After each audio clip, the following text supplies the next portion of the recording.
start with that. That's amazing. If you asked that 10, 20 years ago, the numbers would have gone down proportionally. There have only been a handful of people who've been abroad 30, 40 years ago.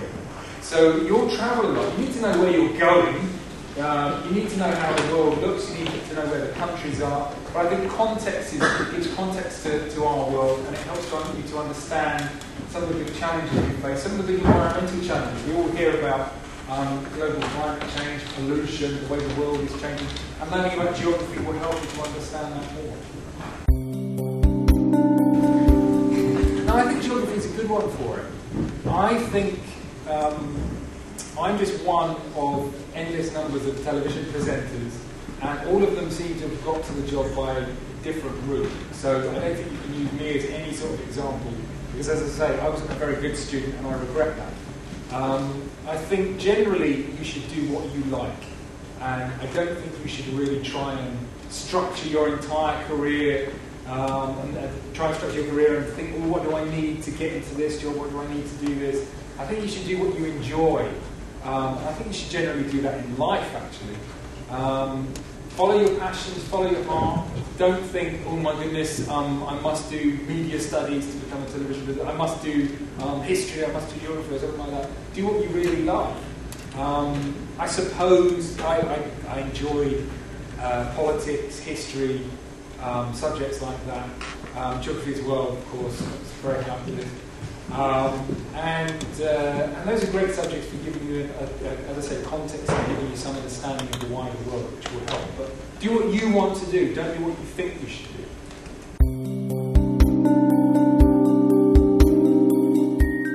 Well, I left school and I didn't have very many qualifications, and to my shame.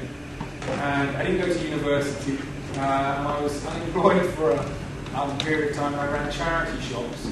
And I suppose it was running charity shops that gave me a bit of a sense of, gave me more self-confidence in life, I suppose. And I managed to get a job as a post boy on a newspaper, on the Sunday Times newspaper. So I was literally there sorting the post, 7 o'clock in the morning, and working like that, helping to get my foot in the door. And it was basically like work experience, really. It gave me a little bit of an inkling into how the newspaper was run. And that was how I started. I started working with journalists.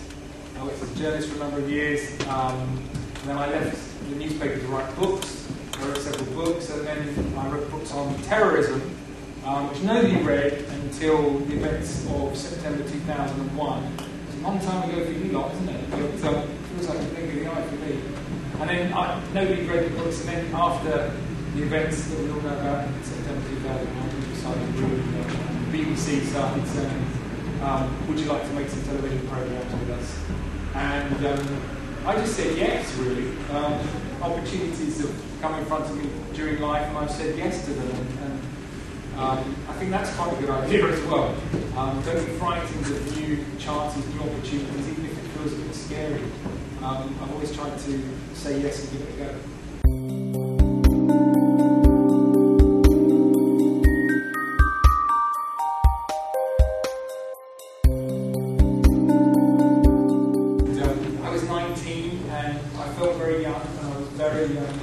Quite naive and a simple little lad, and I was sent up there to find these terrorists. It was ridiculous. So exciting rather than scary at the time. It was exciting and scary, and I was actually late to meet them because I went to a post office to send my mum a postcard because I'm out of London, Mum, and I'm meeting terrorists, and if I don't come back, here's where I am. So it was a very bizarre experience, but no, generally I think my family has been very supportive. My brother does something quite similar.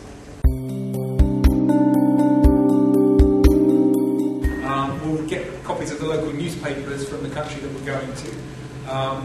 We'll get on the telephone and we'll ring people up. So at the moment, let's say for example, we've got to travel through part of Tanzania in East Africa, and we'll call the local BBC bureau and we'll talk to the people who work there. We'll talk to people who work for pressure groups and charities, people like Friends of the Earth, World Wildlife Fund.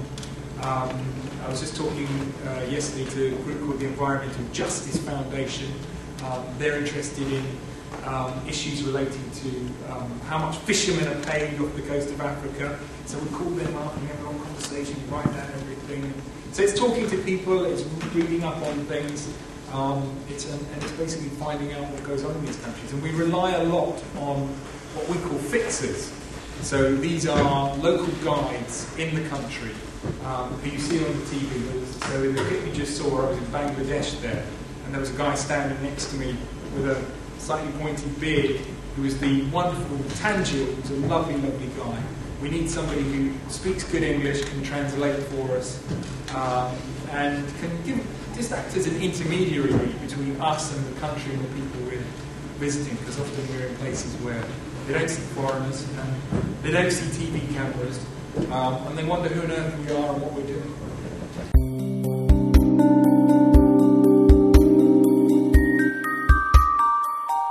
It's a combination. We work as a team. Obviously, it's not just me who's going away on the programs. We have quite a small team. We have myself, a cameraman, then we have an assistant producer who's also a camera person. Once that's been my wife, will be no longer. And then we have a director producer who tries to keep an eye on everything that's going on, and he or she can see if somebody's about to fall down a hole, or they're filming me walking backwards, or realises we need to get moving because we've got to go to our next place. And before we go out, we have some meetings at the BBC, and we talk with our team here, our researchers. We work out, right, can we get from here to here, driving in 2 days? How long can we stay there?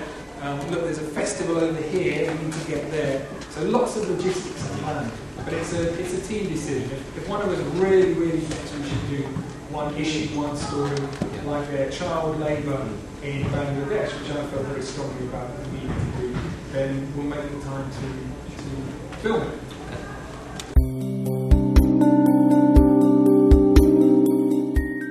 In a refugee camp on the border between Somalia and Kenya, she lived in the desert, and she lived there basically her entire life. She escaped from Somalia to this refugee camp when she was 3. She spent her entire life growing up in this refugee camp. And the governments refused to let the refugees leave this camp. So she was allowed to travel 4 kilometres from the centre of this camp in any one direction and no further. So it was basically like an open prison in the desert. And she was there her entire life. She'd learned to speak perfect English because there were charity workers there who were educating people. But she couldn't travel. So she had a good education. She knew about the rest of the world. She wanted to offer the world all her skills and resources, but she wasn't allowed to leave this camp. And I flew into this camp in a little plane and talked to her, met her, and was really moved by her situation, because it's just really an accident of birth that meant I had this magical British passport that meant I was able to leave, and I was able to fly off around the planet. They're seats at the United Nations, and they're really desperate to have their own identity and status recognised. They want all this. But nobody will recognise them, so they're sort of jumping up and down saying, recognise us as a country as well. And the rest of the world won't. So there's this place, Somaliland, which is very poor. It's in the Horn of Africa, which is a very dangerous part of the world, but it's democratic. It's got women in government, it's got elected MPs, it's got a minister for tourism, police in uniforms, and traffic lights. It's got its own parents, it's got the fundamentals of the state. And I love that country, despite its absolute poverty, because the people there were really inspiring. They were wonderful people who were building their own country. It was a very exciting place to live.